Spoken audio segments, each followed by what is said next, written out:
दोस्तों, आज हम जानेंगे संविधान के मौलिक अधिकारों के बारे में।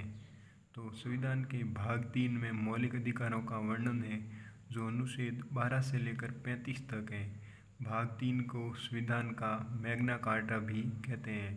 तो मैग्ना कार्टा का अर्थ होता है कि अधिकारों का प्रपत्र, यानी कि ये ब्रिटेन में 1215 में जो जारी किया गया था अधिकारों का प्रपत्र, जिसे लैटिन भाषा में मैग्ना कार्टा कहते हैं। तो वहाँ से ये नाम मैग्ना कार्टा बना और भारत में के संविधान में मौलिक अधिकारों के भाग 3 को संविधान का मैग्ना कार्टा कहते हैं, जिसका अर्थ है अधिकारों का प्रपत्र। बात की जाए अनुच्छेद 13 में, तो न्यायिक पुनरावलोकन कर सकती हैं, जिसके तहत कोई भी बनाया गया कानून जो मौलिक अधिकारों के विरुद्ध हो तो न्यायपालिका उसका पुनरावलोकन कर सकती है। अब बात करेंगे समानता के अधिकार की। तो अनुच्छेद 14 से 18 में समानता के अधिकार का वर्णन है। अनुच्छेद 14, तो विधि के समक्ष समानता, यानी कानून किसी के साथ असमान व्यवहार नहीं करेगा और विधियों का समान संरक्षण भी इसी अनुच्छेद में शामिल है। बात करें अनुच्छेद 15 की, तो जाति, धर्म, मूल, वंश, लिंग, जन्म स्थान के आधार पर भेदभाव नहीं होगा। अनुच्छेद 15(3) में यदि राज्य चाहे तो बच्चों एवं महिलाओं के लिए अलग कानून बना सकता है। अगर बात की जाए अनुच्छेद 15(4) की, तो SC/ST को शिक्षण संस्थानों में आरक्षण का प्रावधान है। वहीं बात की जाए अनुच्छेद 15(5) की, तो SC/ST को उच्च शिक्षण संस्थानों में भी आरक्षण है। बात करते हैं अनुच्छेद 16 की, तो इसके अवसर की समानता, अनुच्छेद 16 में इसका प्रावधान है। इसके रोजगार के समान अवसर मिलेंगे तथा महिला हो या पुरुष समान कार्य के लिए समान मजदूरी दी जाएगी। अगर बात करें अनुच्छेद 16(3) की, तो राज्य निवास के आधार पर भेदभाव कर सकता है। जिस पर संसद कानून बनाती हैं वह एक ही क्षेत्र के लोगों को सरकारी नौकरियों में प्राथमिकता दे सकता है। बात करते हैं अनुच्छेद 16(4) की, तो समाज के पिछड़े वर्ग जिनकी सरकारी नौकरियों में पर्याप्त प्रतिनिधित्व नहीं हो तो उसके लिए आरक्षण का प्रावधान है। बात करते हैं अनुच्छेद 17 की, तो इसमें छुआछूत का विरोध है, यानी अस्पृश्यता का अंत है।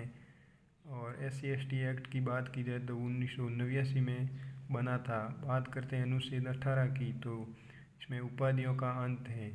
सेना और शिक्षा के अलावा कोई भी आदमी उपाधि धारण नहीं कर सकता। यदि वो ऐसा करना भी चाहे तो भारत सरकार से मंजूरी लेना आवश्यक है। यदि भारत सरकार उसे मंजूरी दे तभी वो उपाधि धारण कर सकता है। अगर बात की जाए स्वतंत्रता के अधिकार की, तो अनुच्छेद 19 से 22 में इसका वर्णन है।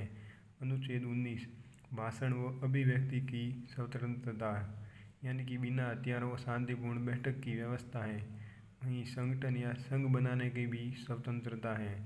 वहीं रहने व बसने की स्वतंत्रता, यानी भारत में कोई भी नागरिक कहीं भी रह सकता है। वहीं घूमने की भी स्वतंत्रता है। वहीं व्यापार तथा वाणिज्य की भी स्वतंत्रता है। बात करते हैं अनुच्छेद 20 की, तो कोई भी कानून पूर्व की तिथि से लागू नहीं होगा। अनुच्छेद 20(2) की बात करें तो किसी एक अपराध के लिए 2 सज़ा नहीं दी जा सकती। अनुच्छेद 20(3) की बात करें तो आप खुद के खिलाफ गवाही नहीं दे सकते, अर्थात किसी व्यक्ति को सच उगलवाने के लिए टॉर्चर नहीं किया जा सकता। बात करते हैं अनुच्छेद 21 की, तो इसके तहत जीने का अधिकार है, यानी भारतीय संविधान सबको जीने का अधिकार देता है। जबकि भारतीय संविधान में मरने के अधिकार का कोई वर्णन नहीं है, इसलिए आत्महत्या को कानूनन अपराध माना जाता है। अगर बात की जाए अनुच्छेद 21(a) की, तो 6 से 14 वर्ष के बच्चों को अनिवार्य प्राथमिक शिक्षा देने का उल्लेख है। बात करते हैं अनुच्छेद 23(24) की, तो इसके तहत शोषण के विरुद्ध अधिकार है।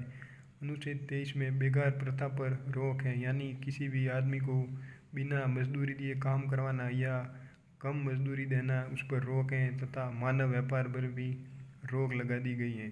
वहीं बात की जाए अनुच्छेद 24 की, तो बाल श्रम, यानी कि 14 वर्ष से कम आयु के बच्चों को यदि काम करवाया जाता है तो ये कानूनन अपराध है। बात करते हैं धार्मिक स्वतंत्रता का अधिकार, तो अनुच्छेद 25 से 28 तक धार्मिक स्वतंत्रता के अधिकार का वर्णन है। अनुच्छेद 25, अंतःकरण की स्वतंत्रता, धर्म का आचरण व प्रसार करने की भी स्वतंत्रता है, यानी किसी दबाव या लालच देकर धर्म परिवर्तन नहीं करवा सकते।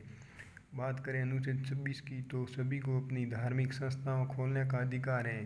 चल व अचल संपत्ति अर्जित कर सकते हैं, किंतु राष्ट्र हित व सदाचार का नुकसान न हो। अगर बात की जाए अनुच्छेद 27 की तो धर्म के नाम पर एक ही धर्म को बढ़ावा देने के लिए सरकार किसी व्यक्ति को टैक्स देने के लिए बाध्य नहीं कर सकती। वहीं बात की जाए अनुच्छेद 28 की तो किसी भी सरकारी या गैर सरकारी संस्थानों में धार्मिक शिक्षा नहीं दी जा सकती। बात करते हैं शिक्षा व संस्कृति का अधिकार अनुच्छेद 29 व 30। तो अनुच्छेद 29 यानी सभी अल्पसंख्यकों को अपनी भाषा, लिपि तथा संस्कृति को बनाए रखना उनका अधिकार है। और बात की जाए अनुच्छेद 30 की तो सभी अल्पसंख्यकों को अपनी शिक्षण संस्थान स्थापित करने तथा उनका प्रबंधन करने का अधिकार है। अब बात करते हैं संवैधानिक उपचारों का अधिकार। तो अनुच्छेद 32(1) मौलिक अधिकारों का हनन होने पर सुप्रीम कोर्ट रीट जारी कर सकती है। वहीं अनुच्छेद 32(2) इसमें 500 रीटों का उल्लेख है। वहीं अनुच्छेद 32(3) की बात करें तो सुप्रीम कोर्ट मौलिक अधिकारों का हनन होने पर सुप्रीम कोर्ट और हाई कोर्ट दोनों याचिका जारी कर सकते हैं, परंतु संसद द्वारा कानून बनाना पड़ता है, उसके बाद ही अन्य कोई रीट जारी कर सकता है। अब बात करते हैं 500 रीट्स के बारे में। तो पहली रीट है बंदी प्रत्यक्षीकरण, जिसे हैबियस कॉर्पस भी कहते हैं। किसी भी व्यक्ति को अवैध बंदी बनाने पर ये याचिका जारी की जाती हैं। अगर बात की जाए दूसरी रीट की तो वो है परमादेश यानी मैंडेमस। किसी भी संख्या के निर्धारित कार्य जो संस्था यह कर रही है उसके लिए कोर्ट द्वारा वो कार्य करने का आदेश दिया जाता है। तीसरी है प्रतिषेध यानी प्रोहिबिशन। तो किसी भी संस्था का जो कार्य नहीं है फिर भी वह उस कार्य को करती हैं तो उसे रोकने के लिए ये रीट जारी की जाती हैं। चौथी रीट की बात की जाए तो वो है उत्प्रेक्षण रीट, जिसे सर्सियोरी भी कहते हैं। तो कोई भी संस्था अपने निर्धारित कार्य से बाहर कार्य करती हैं, इसके मौलिक अधिकारों का हनन होता है, तब ये रीट जारी की जाती हैं।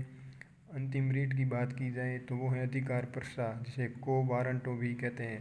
यानी कि जब कोई व्यक्ति किसी पद को अवैध रूप से हासिल कर लेता है तब उसे हटाने के लिए ये याचिका जारी की जाती हैं। तो आज हमने जाना मौलिक अधिकारों के बारे में। वीडियो अच्छी लगी हो तो दोस्तों ज़्यादा से ज़्यादा वीडियो को शेयर, लाइक एवं कमेंट कीजिए। चैनल पर नए हो तो चैनल को सब्सक्राइब ज़रूर कीजिएगा। नमस्कार, जय हिंद।